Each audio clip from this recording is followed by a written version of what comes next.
welcome to our podcast. Today we have the fantastic Donna Garcia, who's our NSP worker at HepatitisWA. And as we mentioned in our promo, Donna has brought up 19 children. I'm fascinated about that, Donna. Let's just roll into it. So where are you from and what's your history, and tell us about yourself. So I'm a Torres Strait Islander, but I was born and bred in Perth. So unfortunately I haven't been back to where my dad's from. My mum's from Perth though. So my dad came over, met my mum, never went back. He passed away here, got buried here with my mum. Yeah. I went on and I've been together with my partner for 29 years now. Wow, congratulations. We have 9 kids together, but we raised my sister's kids as well. Yep. One of my sisters passed away in 2010. Right. She left 4 children behind, so they moved in with me. She passed away of leukemia. And then my other sister passed away in 2014. She took her own life. Right. And that's pretty much why I'm at HepWA today, because of what happened to her. Okay. She had 6 children, which I never took them on, but after losing their mum, because they hadn't seen their mum in 6 years, Right. they've come closer to us. So every time they have something wrong, they're older kids in their 20s, they have an issue, they'll ring me and tell me to see if I can say, feels like they're forever at home as well. Yeah, so they sort of like, you've become their surrogate mum. Yeah. So what happened to your sister, if you don't mind me asking? Yeah, so she took her own life, overdosed on Oxycontins. Right. That shouldn't have been prescribed to her, but that's another issue. She had many problems that I didn't understand. She was older than me, 4 years older than me. But I understand now, but I didn't understand back then. Right. One of her issues was she had Hep C. Didn't know nothing about it at all. Yeah. All I know is that she got a letter in the mail to say that she was going on the trial treatment, which I now know about the treatment, but I didn't back then. Yeah. Was that interferon? I wouldn't know. Yeah, I wouldn't know. I didn't know. I can't remember. Can't recall it. Yeah. But in saying that, I thought Hep C was HIV. Oh. So when she passed away, You thought they were the same? I thought it was all the same thing. Oh, right. So I'd had no understanding about bloodborne viruses. I just thought everything was HIV and AIDS. Right. Okay. So when she passed away, I had to turn the machine off because she was left on the machine. Because all her children were there, she hadn't seen them in 6 years. They didn't know what she was into. Yeah. So I rushed to her house to chuck everything in the bin, so they didn't know nothing about her. The so addiction. Had a dependency. Dependency and all her jewellery, because I didn't want them to know that she had, I thought then, HIV. So I got rid of all her body, jewellery, everything, and chucked it all in the bin. Did you think that if it was HIV, you could get it from touching? From touching anything. Oh. So even I had gloves on. Everything went into the bin. And gosh, that's that myth, isn't it? That's that myth that people believe. Nothing. You know that. You can catch it all for everything. Yeah. Oh gosh. Yeah, and that was me. That was me. Petrified, but I was thinking of my nieces and nephews. Yeah, you were protecting them. Yeah. And protecting my sister. I didn't want them to know what she was into and whatnot. And so I had a friend. I was doing this course. I just had to do something. So I went to the job network and I said, is there anything that I can do? I hadn't worked in over 22 years. The last time you were busy with 19 children. Well, that's it. Last time, well, that's true. But the last time I'd worked I was with the Ministry of Justice in prison records, and computers in those days were only to do letters on. There was no internet, no nothing, you know? Yeah. So I just wanted to get some computer skills or whatever, so I went to my local job network and they said that I had to go onto this thing to get onto the job network. Yeah. That's fine. Then they put me in this course and this young girl, we were talking and she was talking about her situation, how she got crushed from the pelvic down at her work, so she was in a coma and that. So then I got onto my issue, what I had to do, and after having all the kids at home and that, and what I went through with my sisters, I was telling her about my sister, rest in peace, Colleen, and she said, my mum's at HepatitisWA, you should give her a call because she'll explain to you, love.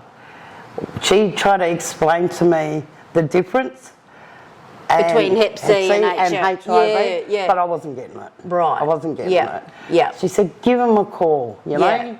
They'd love to hear your story. Yeah. Serious. So, I gave them a call and Steve at the time gave me a call back and said, do you want to volunteer? Come in and look, from the ground up, that's how you'll go. And, so I knew nothing when I started there. When was that? Started back 2017. 17, As a volley? As a volley. Yeah. So you went through the training course, the volunteer training? Training course, yes. I did all of that. I did. And did that sort out a lot of information? No, it confused me more. I was set in my mind of what. Wow. What changed then? What changed your mind? The big words. When it was broken down to me in smaller words, it was more understandable. Right. And I'm not scared to say that. The big words scare the hell out of me. Yeah. But when it was broken down, it was easier to understand. Right. And who broke it down for you? Steve. He realised that I was struggling. Right. Struggling. And he said, just be yourself. Yep. Be who you are. Yep. Talk how you're talking, because that's what our clients are going to love. Yep. And that's, and that was... Fantastic. So how long were you a volunteer then? 2 years. 2 years? 2 years. And then what happened? 2019, our manager, Sally at the time, the loveliest lady, and Frank was the big boss. Yeah. They said, what if we make a roll-up for you? And look, I was nervous, but I said, hell yeah. So I started off small, just doing some because I don't know much about computers. Steve showed me the steps. Started off small. I was more to do with dealing with our mob mainly. Yeah. Trying to get them to understand what I know now. Yeah. Because I know that they're all in the same boat that I was. You speak the same language. Do you know what I mean? Speak the same language as them. A lot's changed since I started. So what's the name of your role? Okay, currently I'm the NSP Liaison Officer. What's that? So the Needle and Syringe Program. Yep. We deal with, I deal with clients giving them harm reduction packs. Yeah. But not just giving them the harm reduction packs, doing the education around. Yeah. They're going to inject safely. Yeah, yeah. Think of others. Yep. Think of yourself. Yep. Your own protection. I go out to Clontarfs. I go out to the Clontarf school, the footy academies. I do NAIDOC events and that. When I'm talking to kids, I tell everyone, just assume everyone's got Hep C and don't share. Yeah. So I'll tell them about backyard tattoos. Yeah. So I'm living proof, Yeah. I said it does happen. Yeah. And there's no harm in getting tested. Yeah. No harm at all. There's no shame in it, and we need to get that shame and stigma chucked out the door. What's the, is Aboriginal populations have high numbers of Hep C? So in Perth, in the regional area, there is a high rate in Hep C. Yeah. Out in the remote communities, it's Hep B.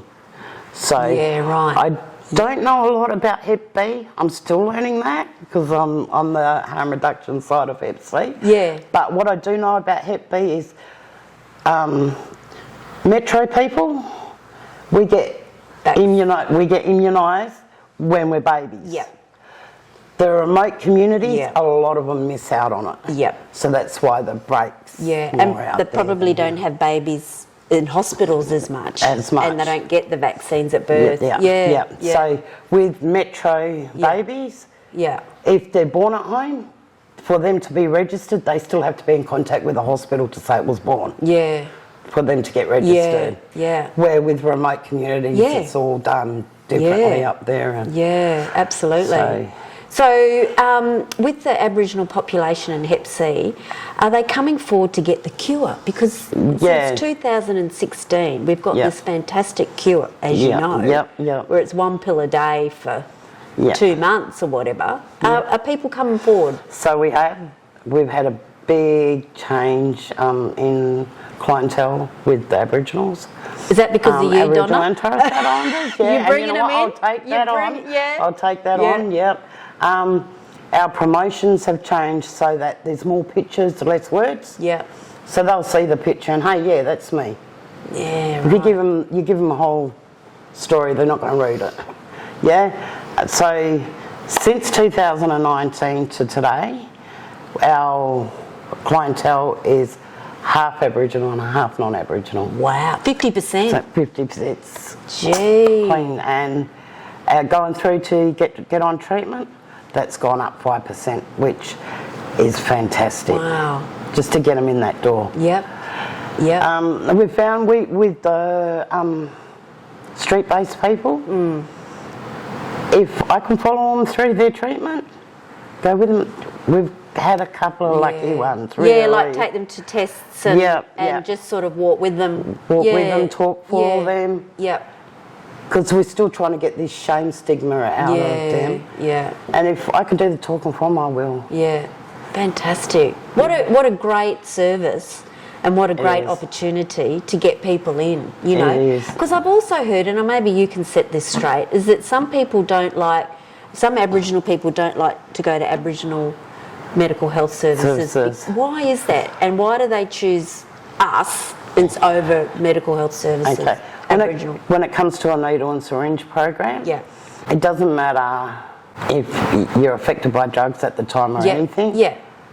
Every Noongar, Torres Strait Islander, you know, any Aboriginal, any Torres Strait Islander has got respect for their elders. Yeah. And they will not walk and ask for a needle in front of their elders. They've got that respect. So what's the next best thing for them to do is go and use one that's already been used, you know, reuse it. So they feel more comfortable coming in because of the confidentiality. Yeah.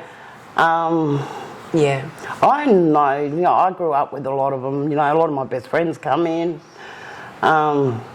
just to see them. It's like, how much they've changed, but it's like, man, you can walk in here and grab this, where I know they wouldn't. Yeah, in the past. Yeah. So that's rewarding. Yeah. That is. Yeah. And when they go into the hospitals, they go into other NSPs, they haven't got that smile on the face. If they haven't got that person that's there welcoming, talking with them how they want to understand, then they're not going to go there. Well, they're not going to language is very important. Judging, you can't be at the front and be judgmental. And because we've got our volunteers, they're all, and you know, I talk to the volleys, I say they'll sit down, they'll tell you their yarn, you know, the clients, just listen. You don't have to agree with them, you don't have to believe a word that comes out of their mouth, but all they want is you to listen, and they love it. Yeah. You know? Yeah. And they'll keep coming back. Yeah. And then we can get them into treatment. Yeah. But they've got to get that trust first. Yeah, yeah. And that's why the numbers have increased, because they've got the trust. Yeah, I'm auntie all auntie. Over. I'm auntie. Is auntie here? Auntie. Yeah. Do people, do you still continue as an advocate for treatment at home? Like, do you finish at, 4 o'clock and go home and then there's nothing? Or do you people come to you at home as well? Well, I've got family members that have rang me. Yeah. But we're supposed to leave what stays in the office stays, and that's your work stays in the office. Yeah. Look, I'll be catching the train and I'll see someone and I'll say, mate, you missed your appointment. Come on, you know. That's just me, though, you know. Yeah. No, that's good. Because I've heard that, a lot of Aboriginal health workers go to work and then when they go home, they continue working. They do. And they burn out, you know. Yeah, they burn out. I'll have a yarn with someone. You know, if someone comes up and asks me, I didn't get in to see Ellie, you reckon she'll rebook mine? Yeah. You know, I said, of course she will. Yeah. I'll tell her tomorrow, you know. Yeah. You know, I'll never turn them away. Yeah. Because most of the clients that we deal with are street-based. Yeah. And they don't run on, you know, they're not running on time. Yeah. It's, you know, whenever we can grab them, we get them. Yeah. Do you do any work with the prisons? So, no. The helpline or? I do the prison helpline. Yeah. But I don't go into the prisons as of yet. Yeah. But yeah, I do the prison helpline. With the prison helpline, we've got, most of them are ringing up because they've just been told they've got Hep C and that's it. Oh, So they've got then no we just- information. yeah. Right. So I'll just talk them through and say, you know, you've got to look after yourself. Don't share any equipment. Yeah. But it's okay, you know, you're not going to die tomorrow. Yeah. You know, it can take up to 20 years to really affect you. Just remember that if you're eating healthy and don't share equipment and all that, you know, give it time, they'll get you on treatment. There is a cure. In jails, it's got the, you know, sharing needle and syringes, but also tattooing, isn't it? Tattooing, piercing. yeah, they do have a big, there is a big outbreak with the tattooing. Yeah, right. Because they don't share the ink. You know, Share the ink. The ink is, so rare in there that they're going to all use the same ink. Yeah. Staples. Yeah. You know, anything sharp that they can use. Yeah, right. If it's not confiscated, then Yeah. it's like gold, I suppose, in there is not for them. But yeah. Yeah. So have you educated all your kids about Hep C? Oh, they'll educate you, I'll tell you. Yeah. Like I was saying, my boys, they went to Clontarf and someone came in, Matt, went in and done a big talk. Does anyone know anything about hepatitis C? Yeah, straight away. Yeah, we all know it. My nephews and all. That's great. It's a bloodborne virus. Yeah. Oh, that's so good. I love it. Just, you know, I guess what, you know, your perspective on some of the Aboriginal communities in or around Perth, where the suicide, as you know, you've experienced that in your family, it seems to be higher. Yeah. Can you talk to that? Like, what's that about? Is it all around drug use? No, it's not. No, it's not. It's more to do with family trauma. Family, historic stuff? Yeah. They need to, you know, I don't want to get into politics, but no, just your opinion. Yeah. Need to bring it back to culture. Take them back home. Right. Before it's too late. Jail's not the answer. Yeah. So it's about being displaced from who you are and your culture. Yeah. I guess a lot of migrants, people who come from war-torn countries, you know, that humanitarian entry, they've got the same. That's what I come across a lot of people from, you know, war-torn countries that are escaping a lot of violence and what have you. And they come here and it's just so different. It is.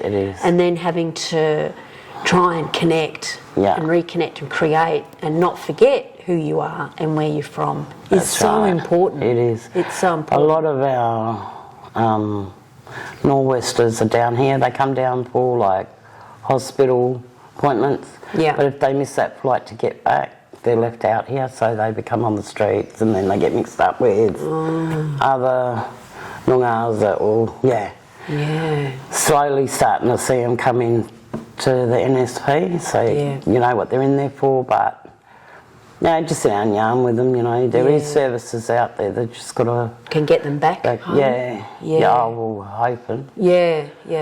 But that's what I've just seen lately. Seems to be the ones that miss their appointment, miss their flights and they can't get back. So how do we reach young Aboriginal people, not just in Perth and not just your network, because that's huge, but how do we reach them in general in the southwest, you know, the Gascoyne? How do we reach them? So with me, when I go out and I do like Clontarf, or I'll go to a high school and I do the health expo, I do that in a way of forming it like show my tattoos. Okay, I've been there, done that. Don't do the backyard tattoos. That's how you get them eye catching. With Clontarf detox and rehab centres with the juveniles, I'll show them a rap video, and in the rap video, it shows the backyard tattoo and it shows the injecting, shows everything that you're not supposed to do. Yeah. And the rap song's about the Hep C jumping ship. Oh, you know, okay, jumping from person to person. Yeah, and starting from that one little dot, and then it's just taken out the whole party. And from that, they get engaged with that with the rap song. Then they start asking, hang on, I didn't know that. Right. Can you really seriously get it from Sharon Razors? Right. Yeah, so that starts the question, and that's how I start all my contacts off by starting with the rap. Because then it starts opening. It's like a creative, and it's music, and instantly it's got their attention. Yeah. And then you can slip in with all the messages. That's right. Yeah. That's very clever. It is. Yeah. And you can find that on our website. Thanks, Donna. And also, what about you said, there's a Aboriginal video. So it's, that's on our website, on Hep B, Hep C and HIV. There's 3 different ones. Yeah. But it's in a form, it's all picture form. Yeah. About from start to when you got it, all the way through to treatment.